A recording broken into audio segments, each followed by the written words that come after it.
ধানের কাজগুলো তাড়াতাড়ি সেরে নেই, নিচে গিয়ে আবার আমাকে রান্না করতে হবে। বাবা রাজু আস্তে খেল, না হলে ছাদ থেকে পড়ে যাবি। ওকে মা, আচ্ছা বাবা তুই এখানে থাক, আমি নিচ থেকে একটু আসি। এ কি মজা, কি মজা, কি মজা, কি মজা। ডাউলগুলো ভালো করে ধুয়ে নে, একটু পরে আবার চুলায় ভাত বসাতে হবে। কি রাহাত তো ছাদে একা, ও তো আবার ছাদ থেকে পড়ে যায়নি।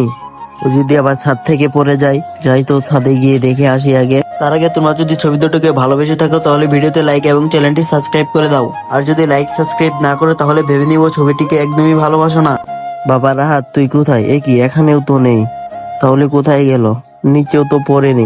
রাহাত তাহলে কোথায় গেল? রাহাত তুই কোথায়? এদিকে গিয়ে দেখি তো, কি এখানেও তো নেই। আমি আর এই রাহাতকে নিয়ে পারি না, কোথায় যে যায়। বাবা রাহাত কোথায় তুই? এই তো পেয়েছি, যাক বাঁচা গেল।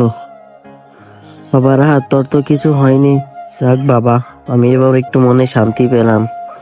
চল বাবা নিচে চল, তোকে আর আমি একা ছাদে রেখে যাব না।